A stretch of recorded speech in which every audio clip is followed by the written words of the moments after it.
नमस्कार साथियों, आपका स्वागत है जय बजरंग इंस्टीट्यूट पर। आज हम मध्य प्रदेश में स्टार्ट करने जा रहे हैं मध्य प्रदेश के जो प्रमुख राजवंश हैं। मध्य प्रदेश के राजवंशों में सबसे पहले बात आती है हमारी गर्दभिल वंश की। तो गर्दभिल वंश कौन थे ये गर्दभिल राजा गर्दभिल कौन थे, तो इनके विषय में हम थोड़ा जानकारी आपको देते हैं। ये है आपका भारत का नक्शा और यहाँ पर हम देखेंगे ये उत्तरी साइड में रहते थे। और कहाँ रहते थे ये? चिनाब नदी और रावी नदी के बीच में इनका निवास स्थान रहता था। लेकिन अचानक क्या हुआ कि पश्चिमोत्तर भारत से, यानी कि ये पश्चिम दिशा हो गई, ये उत्तर दिशा हो गई, तो पश्चिमोत्तर भारत से जब सिकंदर लोधी ने आक्रमण किया, सिकंदर का यहाँ पर आक्रमण होता है, तो सिकंदर के आक्रमण के कारण ये भागकर कहाँ आ जाते हैं? तो ये भागकर यहाँ पर जो कि मध्य प्रदेश होता है अपने बीच में, तो यहाँ पर मध्य प्रदेश में आ जाते हैं। मध्य प्रदेश में ये मालवा क्षेत्र में आकर उज्जैन में आकर बस जाते हैं। कहाँ बस जाते हैं? उज्जैन में आकर बस जाते हैं और उज्जैन में ही यह गर्दभिल वंश की स्थापना करते हैं। यह वंश निरंतर 152 से 153 वर्षों तक चला था और इन्होंने उज्जैन में ही मालवगढ़ छत्रप की स्थापना की। इसके बाद हम बात कर लेते हैं इनकी जानकारी के स्रोतों के बारे में। तो जैन ग्रंथ थेरावली है जिसके रचयिता मेरुतुंग है, वहां पर हमको इनके बारे में जानकारी दी गई है। कथा सरित सागर जो सोमदेव भट्ट की है उसमें भी गर्दभिल वंश की जानकारी के बारे में बताया गया है। विष्णु पुराण में गंधर्व सेन नाम से जिस राजा की चर्चा की गई है वह हमारे गर्दभिल ही हैं। इसके बाद हम बात कर लेते हैं संस्थापक की। तो संस्थापक हमारे कौन है? गर्दभिल वंश के संस्थापक गर्दभिल ही हैं। पुत्रों की यदि हम बात करें तो इनके दो पुत्र प्रमुख हैं, एक है आपके भर्तरी और है विक्रमादित्य। तो अन्य पुत्रों की यदि हम बात करें तो अन्य पुत्रों में इनके बरहामीर हैं, शंकु हैं, धनवंतरी हैं, बेताल भट्ट हैं और शंख हैं, ये इनके अन्य पुत्र हैं। और इस वंश के यदि हम प्रमुख शासकों की बात करें तो पहले तो आपके गर्दभिल हो ही गए, दूसरा आपका भर्तरी, विक्रमादित्य, विक्रमचरित्र, वाहिल, नाहिल और नाहरद, इस वंश के ये प्रमुख शासक हुए हैं। सिक्के की बात करें तो इन्होंने 3-4 मासा के चांदी के सिक्के चलवाए। और साम्राज्य विस्तार की बात करें तो शुरुआत में ये उज्जैन में रहे। उज्जैन में आने के बाद इन्होंने देवास, विदिशा और महेश्वर, यानी कि यहाँ देवास आ गया तुम्हारा, और इधर की साइड में भोपाल की तरफ ऊपर की साइड में अपन देखेंगे तो यहाँ पर विदिशा आ गया, और यहाँ पर नीचे की साइड में इन्होंने महेश्वर तक इन्होंने अपने साम्राज्य का विस्तार कर रखा था। निर्माण कार्य की बात करें तो देवास में इन्होंने गंधर्वपुरी बसाई, सोनकच्छ और देवास के किनारे, और एक शिव मंदिर का निर्माण करवाया। तो चलिए हम इसके पॉइंट लिख लेते हैं। तो यहाँ पर अपन क्या लिखेंगे? गंधर्व गर्दभिल, तो यहाँ पर क्या लिखेंगे? भील जनजाति के थे। इसी तरीके से आपको सिनॉप्सिस बनाने हैं, ज्यादा मटेरियल लिखना नहीं है, जितना मैं बता रहा हूँ उतना सफिशियंट है। तो क्या लिखेंगे अपन? भील जनजाति के थे, ठीक है, भील जनजाति के थे। और दूसरा कहाँ रहते थे? उत्तर भारत में। उत्तर भारत में, उत्तर भारत में कहाँ? तो यहाँ पर अपन लिखेंगे चिनाब नदी और रावी नदी के मध्य। चिनाब प्लस रावी ऐसे लिख दीजिए आप, ठीक है, चिनाब और रावी नदी के मध्य। और फिर यहाँ पर क्या लिखेंगे? अगला पॉइंट, आक्रमण। आक्रमण किसका हुआ? तो सिकंदर लोधी का। सिकंदर लोधी, ठीक है। और कहां से हुआ था ये? पश्चिमोत्तर भारत से। पश्चिमोत्तर भारत से, ठीक है। फिर यहाँ पर क्या लिखेंगे अपन? अगला पॉइंट कॉमा लगा के लिख देंगे। भागकर कहाँ आ गए? मध्य प्रदेश में। तो मध्य प्रदेश में भागे, यहाँ लिखेंगे भागे, और आए कहाँ? अपने मध्य प्रदेश के उज्जैन में, ठीक। इसके बाद उज्जैन में इन्होंने क्या की? मालवगढ़ छत्रप की स्थापना की, ठीक है, यहाँ पे स्थापना लिख दिया। और संस्थापक में यहाँ पर लिख दीजिए गर्दभिल।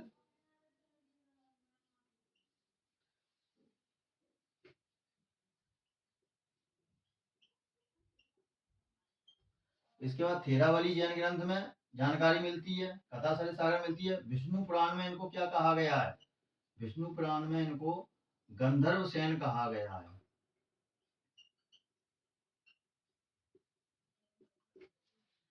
पुत्रों की बात करें तो दो पुत्र प्रमुख थे, कौन कौन से?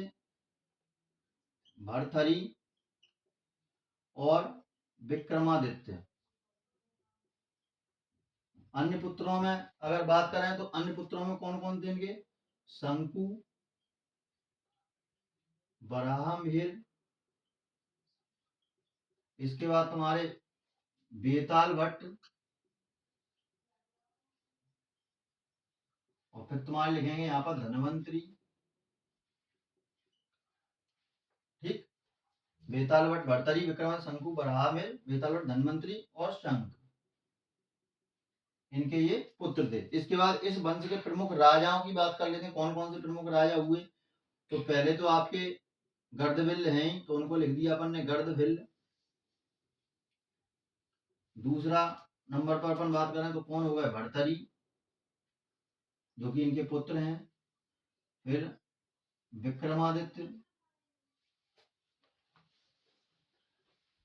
और फिर तुम्हारे कौन हो जाएंगे, विक्रम चरित्र,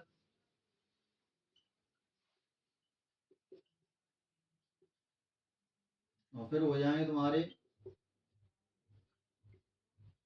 वाहिल,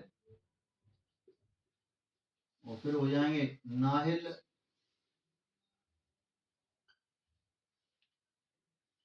और नाहद्र। ये प्रमुख शासक हो गए। इसके बाद सिक्के, तो सिक्के लिखेंगे यहाँ पर 3-4 मासा के चांदी के सिक्के, 3-4 मासा के चांदी के सिक्के।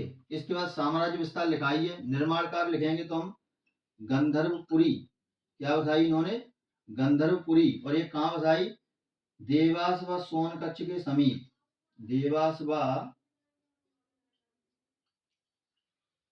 सोनकच्छ के समीप। और दूसरा इन्होंने क्या बनवाया, शिव मंदिर बनवाया, दूसरा इन्होंने क्या बनवाया, शिव मंदिर बनवाया। तो निर्माण कार्य में इनकी ये 2 चीजें महत्वपूर्ण है। अब हम बात कर लेते हैं तुम्हारी भर्तरी के बारे में, जो कि इनके बड़े पुत्र थे। तो भर्तरी का क्या होता है, भर्तरी की शादी रानी मुक्ता देवी से हो जाती है, मुक्ता देवी योगिनी से, जो कि इनके एक सेनापति होते हैं, उनसे प्रेम करते हैं, और इनको इस बात की खबर नहीं रहती है, और ये नगर की एक वेश्या को एक ये नगर की एक वेश्या के पास जाते हैं भर्तरी, और वहां पर नगर की एक वेश्या होती है, वह इनको फल देती है। उस फल को खाने से राजा जवान रह सकते हैं, तो वो उनको फल देती है, तो वो कहती है कि आप इसको ले जाइए, और इस फल की वजह से आप जवान रहेंगे, और हमारे राज्य की सुरक्षा दृष्टि से ये बढ़िया भी रहेगा। तो आगे जाकर क्या होता है, तो भर्तरी वहां से आते हैं, फल लेकर वो अपनी रानी को दे देते हैं, क्योंकि वो चाहते हैं कि उनकी रानी जवान रहे। और जो रानी होती है वह उनकी सेनापति को दे देती है, और वो सेनापति द्वारा जाकर फिर उस वेश्या को दे देता है। तो अंत में जब वो भर्तरी वहां पर जाते हैं, तो उनको पता चलता है कि फल तो वहां पर वापस आ गया, तो वो बताता है कि ऐसे ऐसे सेनापति दे गया तुम्हारा। जब धीरे धीरे पोल खुलती है, तो भर्तरी को पता चलता है कि ये फल जो है यह वेश्या के द्वारा, मतलब मेरे पास द्वारा फिर आ गया, और उससे इस बस के मतलब इनको पता चल जाता है कि हमारी रानी हमारे प्रति मतलब प्रेम नहीं रखती, हमारे सेनापति से प्रेम रखती है। तो यहीं से ये वैराग्य धारण कर लेते हैं। तो रानी मुक्ता देवी योगिनी को रानी पिंगला के नाम से भी जाना जाता है। तो इस वजह से हम भर्तरी को याद रखेंगे। तो भर्तरी के यदि हम गुरु की बात करें, तो इनके गुरु बाबा गोरखनाथ हैं, और जो बाबा गुरु गोरखनाथ है उनकी शिष्या थी ये मुक्ता देवी योगिनी। अब हम बात कर लेते हैं इनकी भर्तरी की रचनाओं की। तो भर्तरी ने कुछ रचनाएं भी की, जिनको त्रिशतक के नाम से जाना जाता है, जैसे नीति शतक, श्रृंगार शतक और वैराग्य शतक। इनकी गुफाओं की यदि हम बात करें, तो इनकी गुफाएं कहाँ है, उज्जैन में है। ठीक है, इनकी कर्म स्थली और जो साधना तप स्थली है वह चुनारगढ़ यूपी में है, और इनका जो समाधि स्थल है वह रणथंभौर राजस्थान में इनका समाधि स्थल है। तो ये हो गए भर्तरी। तो आप इनको पॉइंटों को नोट कीजिए, फिर उसके बाद में भर्तरी के पॉइंटों को आपको नोट करवाऊंगा।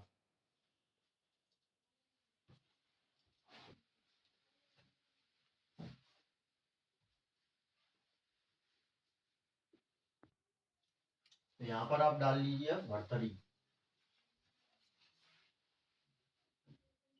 भर्तरी को भ्रतरी भी कहीं कहीं लिखा आपको मिलेगा। ठीक है, तो यहाँ पर आप क्या लिखेंगे, सबसे पहले राजधानी क्या बनाई, तो राजधानी इन्होंने बनाई उज्जैन। राजधानी क्या बनाई इन्होंने, उज्जैन को इन्होंने राजधानी बनाया। दूसरा, फिर इनके गुरु गुरु कौन थे? गुरु थे बाबा गोरखनाथ। गुरु थे अपने बाबा गोरखनाथ। और इनकी शिष्या थी, इनकी शिष्या, शिष्या कौन थी इनकी?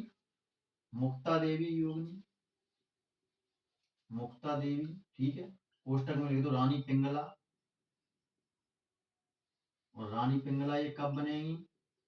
जब तुम्हारे इनसे ये शादी करेंगे, भर्तरी। भर्तरी इनसे क्या करते हैं? शादी करते हैं। ठीक, इस तरीके से आप ऐसे ही लिखते चलिए। फिर इसके बाद चलते हैं हम इनकी रचनाएं। रचनाएं इन्होंने कौन कौन सी करी? तो तुम्हारी श्रृंगार शतक,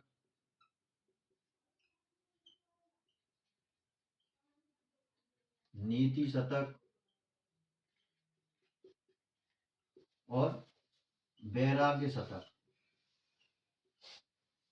कहानी मैंने आपको सिर्फ याद करने के पॉइंट ऑफ व्यू से बताई है, उसको लिखाऊंगा नहीं, सिर्फ फैक्ट लिखाऊंगा। तो इनकी जो रचनाएं हैं कौन कौन सी? श्रृंगार शतक, नीति शतक, वैराग शतक। इनको हम त्रिशतक के नाम से भी जानते हैं। इसके बाद हम लिखेंगे इनकी गुफाएं। गुफाएं कहाँ हैं? तो गुफाएं हैं इनकी उज्जैन में। ठीक, तप एवं साधना स्थली, तप एवं साधना स्थली। तो क्या लिखेंगे अपन यहाँ पर? चुनारगढ़ यूपी। चुनारगढ़ पोस्टर में लिख देना आप यूपी। ठीक, इसके बाद फिर चलते हैं हम इनकी समाधि कहाँ है? तो समाधि कहाँ है इनकी? रणथंभौर। रणथंभौर में इनकी समाधि। और ये कहाँ है तुम्हारा? राजस्थान में। ठीक है, तो ये इनके विषय में कुछ फैक्ट थे जो आपको नोट डाउन कर लेने हैं, पूरे के पूरे फैक्ट। और इनका नाम हमने बता ही दिया सारा का सारा। और एक फैक्ट और है, मालवा में निर्गुण गायन में, इनके विषय में एक फैक्ट है, मालवा के निर्गुण गायन में। मालवा के जो गायन होते हैं, जो मैं गायन आपको कराऊंगा तब आपको बताऊं, तो मालवा के निर्गुण गायन में इनकी कथाएं बहुत प्रचलित हैं। निर्गुण गायन में इनकी कथाएं, इनकी कथाएं प्रचलित हैं।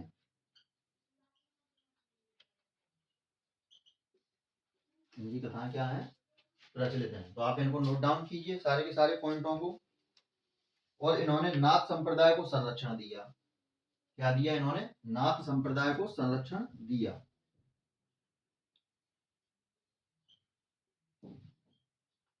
नाथ संप्रदाय को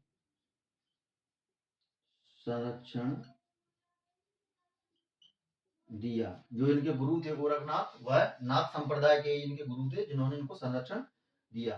तो आप इनको नोट डाउन कीजिए, मैं इनको मिटा रहा हूं, फिर आगे चर्चा करते हैं हम राजा विक्रमादित्य के ऊपर।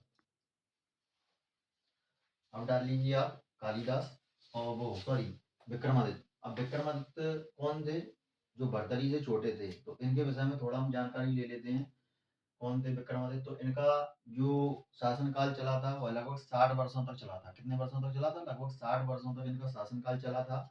और यहाँ पर हम बात करें इनके साम्राज्य विस्तार की, तो इनका साम्राज्य विस्तार कहाँ तक था? एक शक्तिशाली राजा थे बहुत, मतलब जो गर्दविल्ल वंश में सबसे ज्यादा यदि शक्तिशाली राजा हुए हैं तो यही हुए हैं।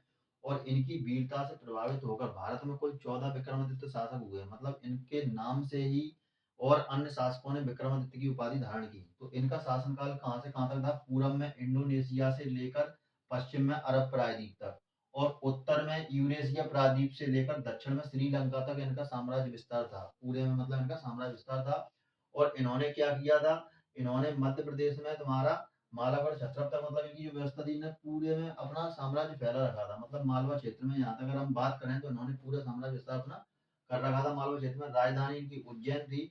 उपाधि की यदि हम बात करें तो विक्रमादित्य की उपाधि तो थी, इन्होंने मालवगढ़ में जो सकारी थे, शकों को हराकर इन्होंने सकारी की उपाधि भी धारण की। इसके बाद सिक्के की बात करें तो जो गर्दविल थे उन्होंने 3-4 मासा के चांदी के सिक्के चलाए। इन्होंने सोने व तांबे की मुद्राएं भी चलाई। विक्रम संवत की स्थापना इन्होंने ही की है, मतलब 57 ईस्वी से जो विक्रम संवत की स्थापना होती है वह इन्हीं के यहाँ से होती है, इन्होंने ही की थी।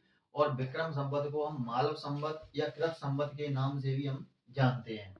उपलब्धियों की यदि हम बात करें तो युद्ध और विजय की बात करें तो युद्ध इन्होंने शकों के राजा तृतीय राजा रुद्रसेन तृतीय को हराया और मालवा में इन्होंने क्या किया, मालावर छत्रप की स्थापना इन्होंने इनके पिता ने करी दी थी और इन्होंने क्या किया, शकों के राजा रुद्रसेन तृतीय को हराया और सकारी उपाधि इन्होंने धारण कर ली। साम्राज्य विस्तार की यदि हम बात करें तो साम्राज्य विस्तार जैसा कि मैंने बताया था कि पूर्व में इंडोनेशिया से लेकर पश्चिम में अरब प्रायद्वीप तक और उत्तर में यूरेशिया से लेकर दक्षिण में श्रीलंका तक साम्राज्य विस्तार था। नेपाल का राजा अंशु वर्मा था जिसके साथ ये नेपाल गए थे। कश्मीर में एक राजा हिरण्य था जो निसंतान था, वहां की जो प्रजा थी उसने वहां की प्रजा ने इनको शासन के लिए आमंत्रण किया, इस वजह से इनका नेपाल और कश्मीर तक प्रभुत्व जमा रहा। इसके बाद बात कर लेते हैं प्रशासनिक उपलब्धियों में। तो प्रशासनिक उपलब्धियों में इनके साम्राज्य में सभी लोग एकदम समानता कुशलता के साथ रहते थे, किसी में कोई भेदभाव नहीं था। न्यायिक उपलब्धियां, जनता में यह न्याय प्रिय शासक के रूप में प्रतिमान एक रूप में विराजमान थे, मतलब कोई भी कैसा भी न्याय होता था तो मतलब एकदम निष्पक्ष न्याय किया करते थे, जिससे मतलब जनता को ये ना लगे कि उनके पक्ष में निर्णय लिया है। सामाजिक उपलब्धियों की यदि बात करें तो समाज में जैसा कि चाहे स्त्री हो चाहे पुरुष हो, किसी के बीच में भेदभाव नहीं था, छुआछूत वगैरह की कोई भावना नहीं थी। और यहाँ पर आर्थिक उपलब्धियों की बात करें तो इनके समय में लगभग पूरे भारत से और भारत के आसपास जो क्षेत्र थे उनसे संपर्क स्थापित था। और इन्होंने मतलब आर्थिक उपलब्धियों की दृष्टि से जैसा कि आप देख सकते हैं तांबे के सिक्के भी इन्होंने चालू कर दिए। तो इस दृष्टि से आप देख सकते हैं कि कितने समृद्धशाली ये राजा रहे होंगे। सांस्कृतिक एवं साहित्य के क्षेत्र में भी इन्होंने काफी योगदान दिया। और यहाँ पर इनके दरबार में 9 रत्न रहते हैं। कौन कौन से? कालिदास हैं, अमर सिंह हैं, बरुचि हैं, बराहमीर हैं, शंकु हैं, छपड़क हैं, बेताल भट्ट हैं, धनवंतरी हैं और गटकर हैं। इसके बाद इनका जो वर्णन मिलता है अरब पुस्तक सयार उल औकुल में इनका वर्णन मिलता है और कालिदास की रचनाओं में भी इनका वर्णन देखने को हमको मिलता है। जानकारी की स्रोत की यदि बात करें तो बेताल 25 जो बेताल भट्ट की है और सिंहासन 32 अमरकोश अमर सिंह की है यहाँ पर। और सिंहासन 32 भी ये किनकी है? तुम्हारी इनकी है। तो यहाँ पर ये इनमें इनका ये वर्णन मिलता है। अब कालिदास थे तो कालिदास के विषय में आप जानते हैं कि कालिदास ने 3 नाटक लिखे, 2 खंडकाव्य लिखे, 2 महाकाव्य लिखे। तो कालिदास के नाटकों में अगर अपन बात करें तो अभिज्ञान शाकुंतलम, विक्रमोर्वशीयम और मालविकाग्नि मित्रम। और यदि खंड काव्य की बात करें तो कौन कौन से इनके खंड काव्य हैं? तो इनके खंड काव्य कौन कौन से हैं? मेघदूतम, ऋतुसारम और तुम्हारे महाकाव्य हैं रघुवंशम, कुमार संभवम। और जो विक्रमादित्य थे यह स्वयं भी ज्ञानी थे और इनके द्वारा एक रचना लिखी गई थी। कौन सी रचना थी? नीति प्रदीप रचना इनके द्वारा लिखी गई थी। अमर सिंह को पंडितों का पंडित कहा जाता था और इनकी जो रचना थी वह अमर कोश थी। बरुचि संस्कृत साहित्य का बिल्कुल बढ़िया ज्ञानी था, तो इसकी भी रचना थी। और बरुचि की रचनाओं की यदि हम बात करें तो बरुचि की रचनाओं में हम देखते हैं कि जो बरुचि की रचना थी वह थी पत्र कौमुदी और विद्या सुंदर। इसकी 2 रचनाएं थी। कौन सी? पत्र कौमुदी और विद्या सुंदर। ऐसे ही छपड़क बौद्ध सन्यासी था, नानकार्थ इसने लिखी थी। बेताल भट्ट की यह तांत्रिक विद्वान था, मतलब तांत्रिक विद्या वगैरह करता था। और धनवंतरी की यदि हम बात करें तो धनवंतरी यानी कि जैसे इनके विषय में एक बताया जाता है कि जो समुद्र मंथन हुआ था तो समुद्र मंथन से वहां से ये उत्पन्न हुए थे और धनतेरस पर इनकी पूजा की जाती है। तो वहां से इनको मतलब इन्होंने क्या किया था, ये आयुर्वेद के जनक थे। इन्होंने विक्रमादित्य जब युद्ध में घायल हो गए थे तो उनका इन्होंने इलाज किया था।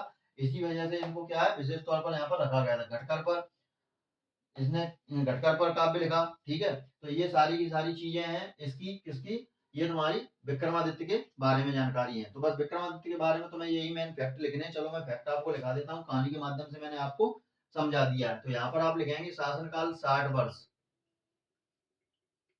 राजधानी लिखेंगे आप उज्जैन या उज्जैनी या अवंती। ठीक है, अवंती नाम से ये जाना जाता था। उपाधि, तो उपाधि में लिखेंगे आप सकारी और मालवेंद्र, 2 इन्होंने उपाधियां धारण की। सिक्के तुम्हारे 3-4 मासा के तो चलते ही थे, चांदी के 3-4 मासा के चांदी के सिक्के। और साथ में इन्होंने क्या किया? सोने और तांबे की मुद्राएं भी चलाई। सोने व तांबे की मुद्राएं, सोने व तांबे की मुद्राएं। विक्रम संवत 57 से 58 ईस्वी विक्रम संवत चलाई। युद्ध व विजय, तो युद्ध यानी कि मालवेंद्र, शकों के राजा, क्या लिखेंगे अपन यहाँ पर, शकों के राजा रुद्रसेन तृतीय को हराया, रुद्रसेन तृतीय को हराया। ठीक, शकों के राजा रुद्रसेन तृतीय को हराया और सकारी उपाधि धारण की, तो उपाधि हमने यहाँ पर लिखी ली है। इसके बाद साम्राज्य विस्तार की बात करें तो साम्राज्य विस्तार में क्या लिखोगे, पूर्व में इंडोनेशिया से लेकर पश्चिम में अरब प्रायद्वीप तक और उत्तर में यूरेशिया से लेकर दक्षिण में श्रीलंका तक। ये चीजें मैं नहीं लिखूंगा, ये आपको वीडियो सुन सुन के आपको ये नोट्स अपने बनाने हैं। और नेपाल में यहाँ पे लिख देता हूँ, तो नेपाल का राजा था अंशु वर्मा। नेपाल का राजा कौन था, अंशु वर्मा, जिसके साथ ये कहाँ गए थे, नेपाल गए थे। कश्मीर का राजा हिरण्य था, जो कि निसंतान था, और जिसके साथ इनके जाने के बाद क्या हुआ था, इनकी यहाँ की प्रजा ने इनको शासन के लिए आमंत्रित किया था। तो ये सारे के सारे सिनॉप्सिस लिखूंगा मैं, नोट्स आपको अपने हिसाब से बनाने पड़ेंगे। इसके बाद प्रशासनिक उपलब्धियों में यदि अपन देखें तो प्रशासनिक उपलब्धियों में जैसे कि इन्होंने कई क्षेत्रों पर विजय प्राप्त की। ठीक है, न्यायिक उपलब्धियों में एक निष्पक्ष न्याय, यहाँ पर लिख देंगे अपन निष्पक्ष न्याय प्रणाली।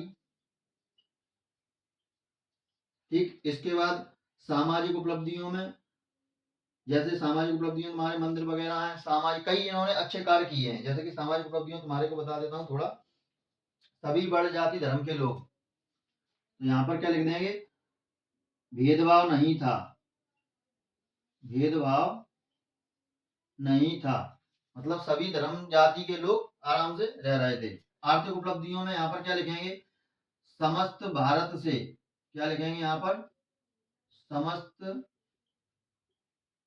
भारत के साथ संबंध स्थापित। ठीक है, समस्त भारत और पड़ोसी राज्य, ठीक है, यहाँ पर लिख देना पड़ोसी राज्य के साथ संबंध इन्हों के अच्छे स्थापित किए थे। और सांस्कृतिक एवं साहित्य में यहाँ पर क्या देखेंगे, सांस्कृतिक साहित्य में पॉइंट आप लिख लीजिए, स्वयं ज्ञानी थे, क्या लिखेंगे यहाँ पर, स्वयं ज्ञानी थे। और इनके द्वारा जो रचना लिखी गई थी उस रचना का नाम क्या था, नीति प्रदीप, नीति प्रदीप इनकी रचना थी।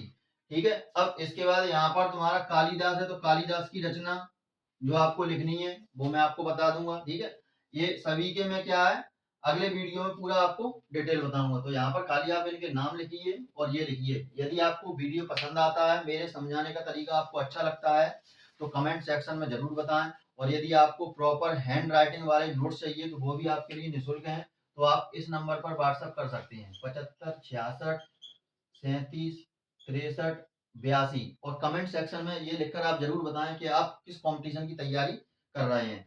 वैसे भी हमारा जो जीके चल रहा है वह MPSI, MPPSC और MPXI जो अभी जगह निकली हैं और तुम्हारा पटवारी के एग्जाम के लिए चल रहा है, और सारे के सारे topic upon line by line कराते चल रहे हैं। तो आपको उम्मीद बिल्कुल सोचनी, मतलब आपको ये उम्मीद रखनी है कि मतलब हम बीच में आपका साथ नहीं छोड़ेंगे और प्रॉपर तरीके से आपके नोट्स बनवाते चलेंगे। जय हिंद, जय भारत।